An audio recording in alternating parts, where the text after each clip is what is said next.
할머니 한 분이 산을 오르기 시작했습니다. 60이 넘는 나이지만 늦지 않은 나이라고 생각해서인지 그녀의 나이 66엔 북미에서 가장 높은 해발 4,797m의 휘트니산 정상을 등반했습니다. 91세의 나이엔 해발 4,955m인 일본 후지산 정상에 올랐고, 할머니는 81세에서 90세까지 10년간 97개의 봉우리를 올랐다고 합니다. 이러한 할머니를 기려 캘리포니아에선 1991년 휘트니산 봉우리 하나를 할머니 이름을 따서 크룩스 봉이라고 이름 붙였습니다. 94세의 나이엔 18세 소녀의 심장과 폐를 가지고 있다는 진단을 받았을 만큼 건강했던 할머니는 이렇게 말했습니다. 사용하지 않는 근육은 쇠퇴합니다. 힘을 받지 않는 뼈는 미네랄이 부족해 약해집니다. 몸이 둔해졌다는 건 민첩하게 해줘야 할 만큼 관리가 필요함을 말해주는 것입니다. 시작하기엔 너무 늦지 않았을까 하는 섣부른 생각. 크룩스 할머니나 85세의 나이에 이산지를 내게 주소서라고 소망한 갈렙의 고백이 우리의 믿음이 되었으면 좋겠습니다. 세계 선교의 봄을 참고 세계 선교보고 클래식 콰이어가 부른 찬양으로 시작합니다. 이산지를 내게 주소서. 주님이 주신 땅으로 한 걸음씩 나아갈 때에 수많은 적들과 견고한 성이 나를 두렵게 하지만 주님을 신뢰함으로 주님을 의지함으로 주님이 주시는 담대함으로 큰 소리 외치며 나아가네.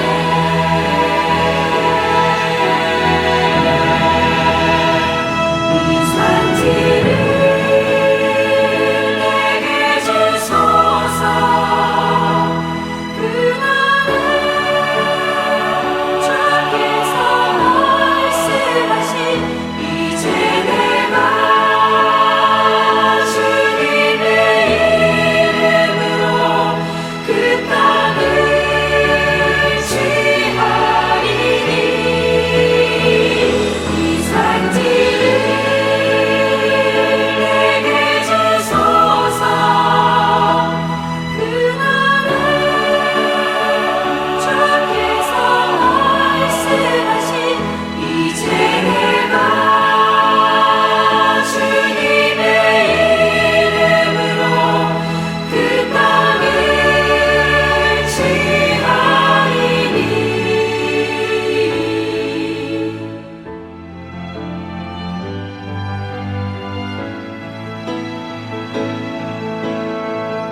클래식 콰이어의 찬양 이산지를 내게 주소서였습니다. 전 세계 선교사님들이 보내주신 선교지 소식과 기도 제목을 함께 나누는 세계 선교의 보물창고 세계 선교보고와 함께하고 있습니다. 앞서 90세가 다 된 나이에도 해발 4,000m가 넘는 산을 등반한 크룩스 할머니, 100개 가까운 봉우리를 올랐다는 것이 믿기지 않을 정도로 흔히 말하는 나이는 역시 숫자에 불과하지 않나 싶습니다. 여기 첫 번째로 전해드릴 내용은 얼마 전 남아공 선교사님들과 함께 환갑잔치를 치렀다고 하는데요. 남아공 현지에서 변동식 선교사님이 전합니다. 비정상이 정상인 사회, 정상이 비정상인 사회. 여러분들이 좋아하는 성경 구절은 무엇인가요? 성경에는 주옥 같은 말씀들이 참 많이 있죠. 시편 23편에 여호와는 나의 목자시니 내게 부족함이 없으리로다. 이렇게 나가는 성경 구절은 언제 읊조려 보아도 참 좋은 것 같아요. 그러나 누가 내게 제일로 좋아하는 성구를 말하라 한다면 내가 산을 향하여 눈을 들리라. 나의 도움이 어디서 올꼬? 나의 도움이 천지를 지으신 여호와에게서로다. 시편 121편에 나오는 말씀이라고 말하고 싶습니다. 그 이유는 어릴 적부터 아무도 없는 빈집에서 집 나간 식구들을 기다리다가 지친 나머지 초저녁부터 잠이 들어 이른 새벽에 깨어서는 새벽 예배도 갔다가 뒷산을 오르며 하나님께서 지으신 나무와 꽃들, 새들과 파란 하늘을 보며 늘 읊조리며 노래를 부르며 다녔기 때문이라 생각합니다. 늘 배고프고 어려웠던 시간들 속에서도 나를 붙들어 주신 말씀이기에, 그리고 산을 오르면서 펼쳐지는 광경들을 보노라면 주님의 위대한 솜씨와 능력을 보는 것 같아서 참 좋아했던 말씀이죠. 회갑잔치를 하겠다고 하니 제 자식들은 고사하고 저 자신부터 어색함을 느껴봅니다. 요즘은 칠순이 되어도 안 하는 분위기인데 말이죠. 그런데도 해야겠다고 한국에 가서 회갑잔치를 하려고 하였지만 코시국인지라 거리두기로 6인이야만 모임을 가지라 하기에 형제 가족이 둘러앉아 밥 먹고 케이크만 잘랐는데도 9살 많은 큰형님은 엉엉 소리내어 우시며 진작에 죽을 줄로만 알았던 울 막내가 아직까진 살아서 회갑을 맞았단다 그랬더니 누님들과 매형을 모두 울음바다가 되어버리고 말았죠. 사실 저는 저의 원래 계획은 60살 이때까지 살려주실 뿐만 아니라 커다란 은혜와 은총을 베풀어 주신 하나님의 사랑을 가족들과 주변 친지들에게 맛난 음식을 대접해 드리면서 간증을 하고 싶었거든요. 마치 새생명 초청잔치처럼 말이죠. 그러면 오늘의 선교사님들과의 만남은 어떤 성격이었냐면요. 첫째로 부족한 선교사를 잘 참고 보듬어 준 것에 대한 감사한 마음을 전하고 싶습니다. 아직도 덜 다듬어져서 욱하는 성격이 튀어나오고 함부로 비판하기를 잘하는 저를 참아주심에 진심으로 감사한 마음을 이 자리를 빌어 참으로 고맙습니다. 둘째로 어느덧 나이를 먹고 보니 깨달은 것 중에 하나가 이제는 말보다는 지갑을 열어야 할 때라는 생각이 들었기 때문입니다. 셋째로 한국 사람들의 평균 수명이 80살이 넘는 줄로 착각하는 경향이 있는데 그것은 지금 태어나는 신생아의 경우이지 최근 몇 년간의 사망자의 평균 나이가 57세라고 합니다. 그러니까 덤으로 살아가는 인생이기에 나를 보호해 주신 하나님께 감사하는 마음과 선교사 동료 여러분들과 함께 믿음의 선한 경주를 아름답게 겨루어 보자는 의미에서 조촐한 식사의 자리를 마련하게 되었답니다. 이제 살아온 날들보다 살아야 할 날이 얼마 남지 않은 시점에서 우리 하나님과 한국의 성도님들 그리고 우리의 자녀들 앞에서 부끄럽지 않은 선교사로서 유종의 미를 거둘 수 있도록 도와주시기를 간곡히 부탁드립니다. 진심으로 감사드리며 변동식 올림.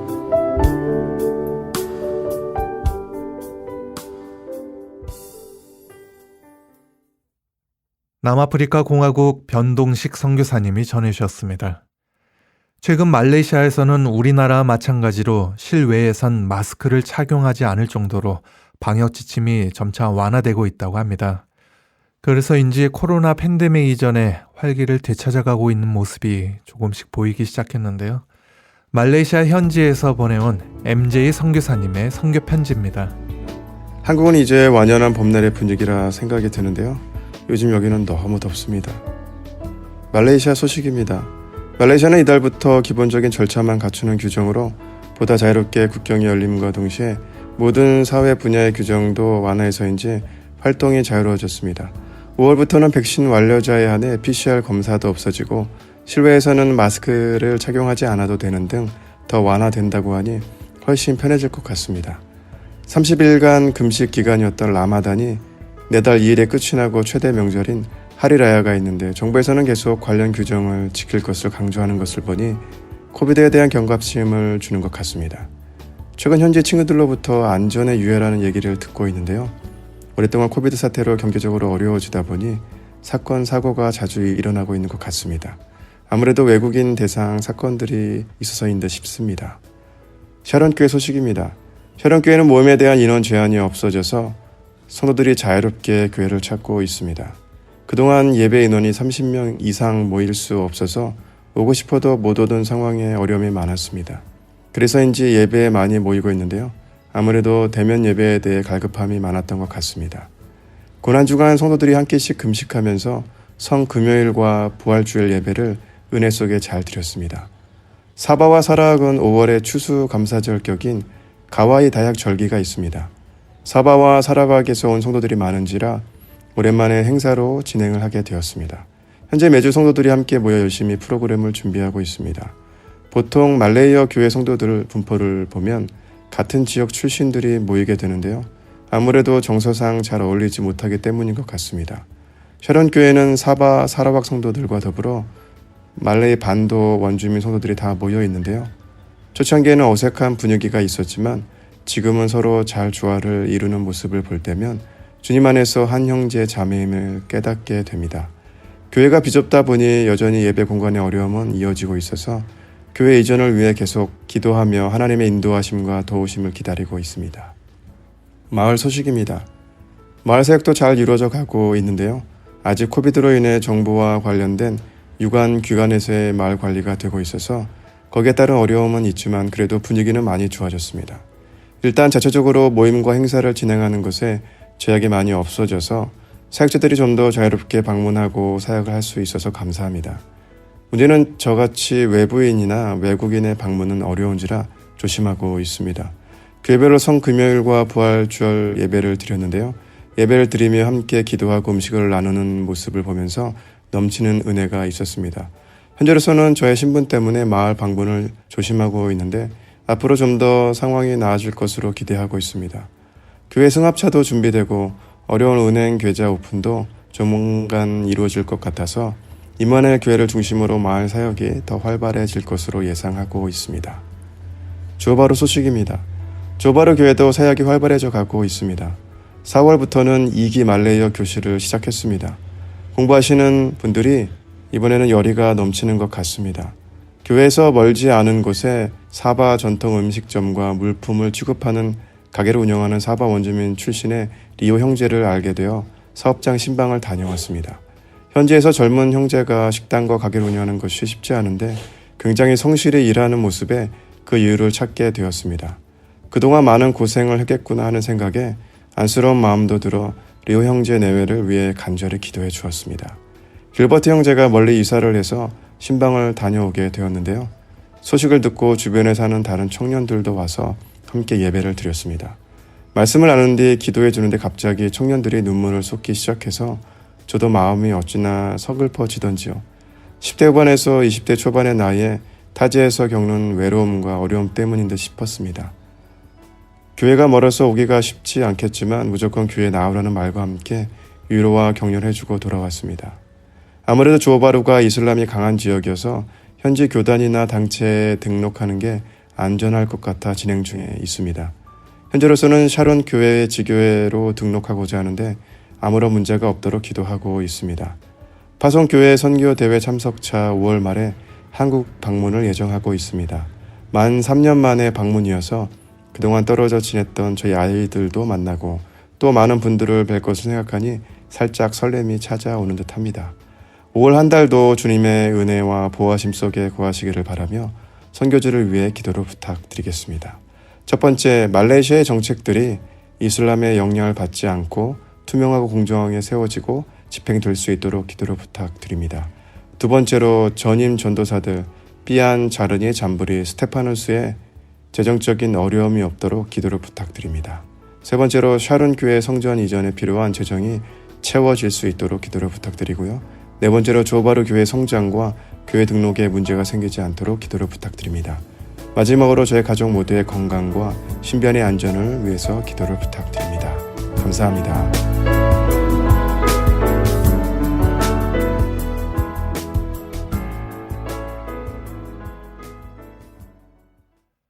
말레이시아 MJ 선교사님이 전해주셨습니다. 이번에는 캄보디아에서 보내온 내용인데요. 지난 부활절에 계란을 나눠줬더니 예수님이 계란 속에 있냐고 묻는 선교지 아이들. 그럴 땐 선교사님은 뭐라 답했을까요? 캄보디아에서 유행남 선교사님이 전합니다.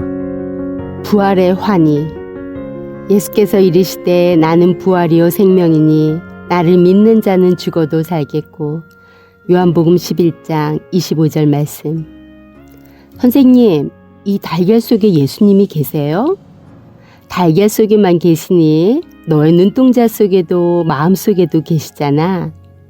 유치원부터 초등학생, 중학생과 고등학생들, 학년별로 부활의 축제로 찬양과 율동으로, 그림 그리기로 한 달 동안 학교 곳곳에서 학생들이 말씀 나누며 연습하는 모습에 눈물이 날 정도로 가슴 벅차고 행복했습니다.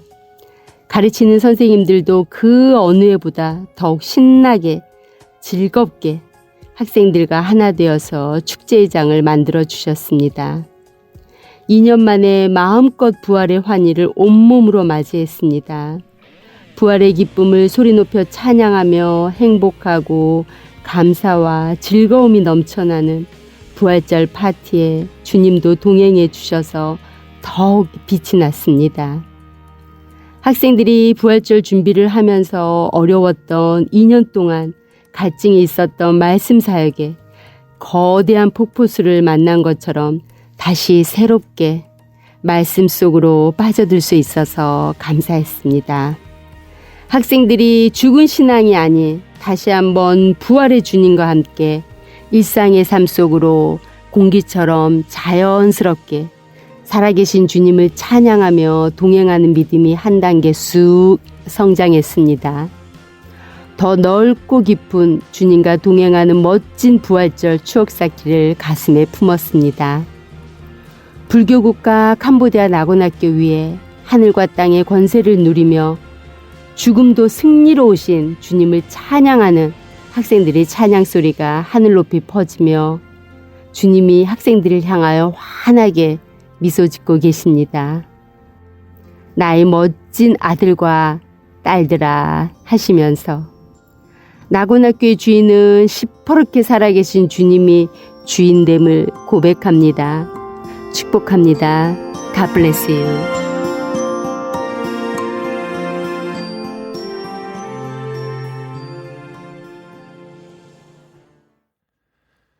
캄보디아 유행남 선교사님이 전해주셨습니다. 전 세계 이목이 코로나 또는 우크라이나 전쟁에 쏠려 있을 때 여기 태평양의 작은 섬들을 두고 중국이 점차 정치적 세력을 확장하고 있다는 소식인데요. 마이크로네시아 괌에서 변성유 선교사님이 전합니다. 내나님, 오늘도 좋은 하루가 되세요. 4월 18일 괌 데일리 포스트의 포럼에 이런 기사가 실렸습니다. China is expanding in Pacific while the West is distracted. 서방 세계가 우크라이나 전쟁에 관심을 쏟는 가운데 중국이 태평양에서 정치적인 세력을 확대하고 있다. 지난 며칠 동안에 러시아의 푸틴 대통령의 끔찍스러운 우크라이나 침공으로 전 세계는 놀라움으로 꼼짝 못하게 됐습니다. 이런 순간에 푸틴의 가까운 동맹국인 중국의 대통령인 시진핑이 남태평양에서 중국의 영향력을 확장시키고 있습니다. 이것은 중국으로 하여금 확실한 이익을 취하게 만들어줬습니다. 만약 워싱턴이 이런 중국의 위협에 대하여 올바른 대처를 하지 못한다면 그 지역을 지배하려는 중국의 노력은 바뀔 수 없는 위험스러운 대사가 될 것입니다. 지난달에 조인된 중국과 솔로몬 아일랜드의 안보 협정은 아시아의 정부 관리들과 전문가들에게 큰 충격을 주었습니다. 솔로몬 아일랜드는 어떤 섬나라일까요? 태평양은 세 개의 큰 그룹으로 나뉘어져 있습니다. 폴리네시아, 마이크로네시아, 멜라네시아. 멜라네시아에는 파푸아뉴기니, 솔로몬 아일랜드, 바누아투, 피지가 속해 있습니다. 멜라네시아 지역에 속해 있는 솔로몬 아일랜드는 1568년에 유럽인으로서는 처음으로 스페인의 탐험가 알바로 데 멘다냐가 발견했습니다. 그는 이 섬들이 구약 성서의 솔로몬 왕에게 금을 가져왔다는 오빌, 열왕기상 9장 26절과 28절에 보면 그들이 오빌에 이르러 거기서 금 420달란트를 얻고 솔로몬 왕에게로 가져왔더라. 오빌일 것으로 믿었습니다. 그래서 이 섬들을 솔로몬 아일랜드라고 이름을 지었습니다. 19세기 말에 영국의 식민지가 됐습니다. 제2차 세계대전 때에는 미국과 영국 군대가 솔로몬 제도의 중심섬인 과다카날에서 일본군과 전쟁을 벌였습니다. 솔로몬 아일랜드는 큰 섬 6개와 약 900여 개의 작은 섬들로 이루어졌습니다. 1978년에 독립국가가 되었고 수도는 과다카날에 있는 호니아라입니다. 섬들의 면적을 모두 합하면 28,400제곱킬로미터이지만 농사를 지을 수 있는 땅은 4%밖에 되지 않습니다. 인구 70만 명 가운데 75%는 농업과 어업으로 먹고 살고 있습니다. 2017년 기준으로 1인당 국민소득은 2,200달러였습니다. 생선과 목재를 팔아 살아가는데 수출의 65%는 중국으로 갑니다. 제조업이 없기에 생필품과 소비자는 주로 수입에 의존하고 있습니다. 2006년 총선에서 총리가 된 사람이 중국의 사업가들로부터 뇌물을 받아 의원들을 매수했다는 주장이 나왔습니다. 그러자 수도 호니아라에서 폭동이 일어났습니다. 소난 주민들은 차이나타운을 때려부셨고 중국은 전세기를 보내어 자국민들을 대피시켰습니다. 반중국 정서가 크지만 그럼에도 경제적으로 중국에 기대야만 되는 상황에서 정부의 선택은 많지 않았습니다. 모네시 소가발의 총리는 2019년 대만과의 40년 가까운 관계를 끊고 중국과 수교했습니다. 지난해 11월 또 폭동이 일어났습니다. 경제적 불만은 이번에도 반중국 정서와 뒤엉켜 있었습니다. 솔로몬 아일랜드와 중국은 치안협력 양해각서를 체결한 데 이어서 2020년 3월에 안보협정까지 맺었습니다. 이 협정에 따라서 앞으로 중국 군함이 솔로몬 제도에 정박할 수 있게 됐습니다. 중국 정부는 사회 질서 유지를 돕기 위해 경찰과 군대를 파견할 수 있다고 주장했습니다. 미국과 오스트레일리아는 이 협정으로 중국이 솔로몬 제도 외에 해군 기지를 둘 수 있게 되었다고 경계하고 있습니다. 심지어 이미 중국이 해군 기지를 만들어 놓고 있다는 의혹의 눈길을 보내고 있습니다. 미국은 지난해 9월에 오스트레일리아, 영국과 안보 결사체인 오커스를 출범시켰습니다. 이런 상황에서 중국이 오스트레일리아의 코앞에 해군기지를 건설하게 되면 큰 갈등이 일어날 수밖에 없습니다. 조용하던 태평양의 섬들에서 미중 간의 대결, 서방 세계와 중국 간의 대리전이 벌어지고 있습니다. 태평양이 그 이름대로 평화로운 바다가 될 수 있도록 기도해야 할 순간이 되었습니다. 태평양의 주인이신 하나님 아버지, 2022년 현재 태평양의 섬들에서 미중 간의 갈등, 서방 세계와 중국 간의 대리전이 벌어지고 있습니다. 이런 위험한 순간에 태평양의 섬들을 지켜주셔서 평화롭고 안전하게 살아가도록 돌보아 주시옵소서. 아멘, 아멘.